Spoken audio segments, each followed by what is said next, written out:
So today we're going to talk a little bit about the bounce and how that affects bunker shots.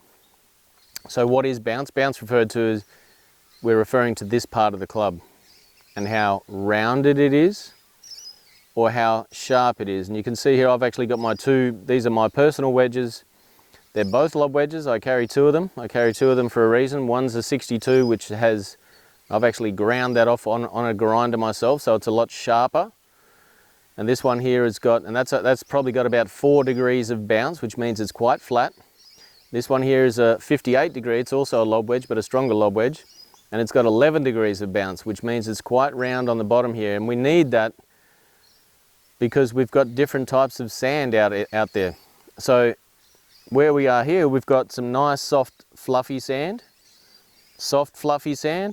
lots of bounce.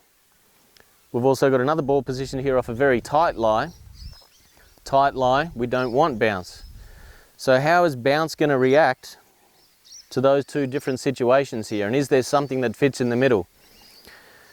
Well, there is something that fits in the middle, and it's probably more bounce is probably better, especially when you're playing out of lots of fluffy sand. So if you were to take a tight, low bounce wedge out of fluffy sand, it wants to dig in. It's going to be a bit sharper. It's going to act like a butter knife and dig into that sand, which is not going to transfer enough energy for me to even get the ball maybe even out of the bunker. So lots and lots of sand, lots and lots of bounce. No sand, no bounce. Pretty easy way to remember it.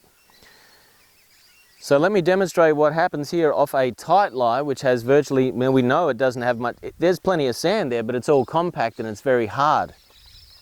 So if you were to take a bouncy wedge and try and play a standard bunker shot where we want to hit behind the ball, well, there's every chance that we're going to do something like this, which is twang. The ball's just gone, I've just hit about the middle of the ball.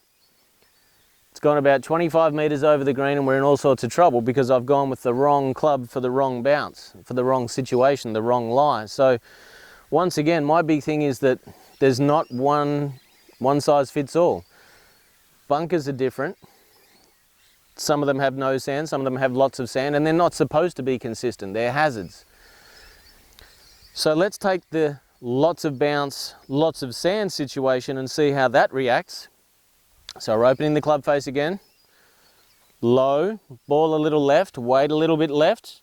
We want to make that thumpy noise that we know is good music in the bunker. We've got lots of bounce for lots of sand. And there we go. We've got a far better result. Made the right noise. So what does bounce mean, and what does bounce mean to an average golfer? If you've got a standard set that's, let's say, a 4-iron through to a sand wedge, and they're all the same, they're all out of a set as such, that's fine. If you're in bunkers with lots of sand, your sand wedge will probably do the job. But if you play a lot of your golf at a golf club that does have hard lies, you are going to need a club that has lower bounce. So go and see your professional about that. We hope that helps you guys be a little more consistent. We hope that helps with your confidence of getting the ball out in the right situation.